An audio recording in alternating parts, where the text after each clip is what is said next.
fashion innovation consultant. And what that basically means is that I go in and I work with fashion brands and I introduce them to different types of technology. My goal is not to make them adopt technology. My goal is to make sure they adopt the right technology, because not every innovation is made for every brand. I actually hesitated about including this video, and I'll tell you why. I think a lot, when it comes to new materials, there's a lot of PR marketing, very green marketing type of videos out there, and they're kind of shiny and new, and they glisten and they glitter, and they kind of pull us in and make us feel like, this is the way forward. This is the material I should really invest in. But some of them actually, that one says 90%, but you also have to be aware that there's certain questions that you need to ask before you invest. What is the percentage of recycled materials? What kind of natural materials are you using? Where is it manufactured? What's the durability of this new material? Don't accept this at face value. Yes, it's glittery and nice, and they made handbags and they made things out of it, but you still need to investigate and find out if it is what you want.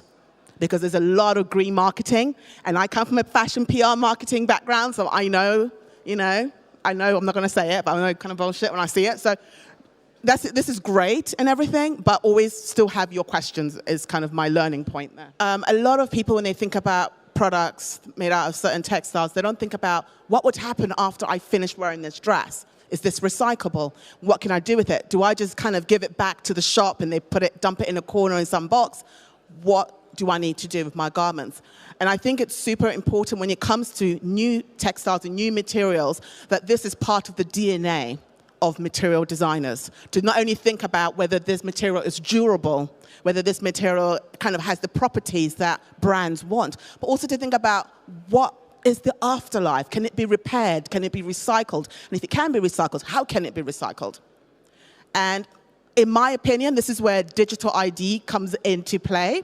The idea of providing information about a garment, ingredients, if you will, is very important. But digital ID, that's another conversation. But I think it's something that I kind of had to mention.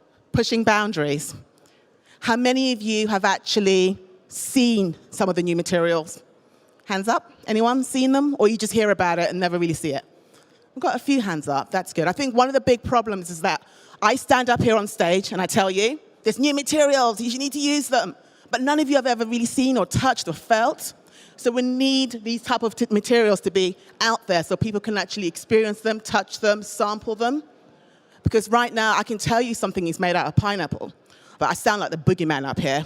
You'd be like, pineapple, how does that work? So I think one of the things that's lacking in the space is education and actually providing these materials for the brands to be able to touch, feel, look at, and try and understand how this material can replace the ones they currently use. You can't tell an industry to change their ways, to rewire their way of thinking without giving them the tools and the knowledge to do so. So I'm really a firm believer in educate yourself, find out what's going on, make sure that you ask all the right questions. And because a lot of people claim to be sustainable, it's very easy for me to tempt you with stuff that isn't even what it says. Ask those questions, and once you ask those questions, then ask for a sample and have that conversation. What's key in the end is collaboration. We don't know it all. I definitely don't know it all. But one thing I'm always a big fan of is collaborating and working together. Thank you so much.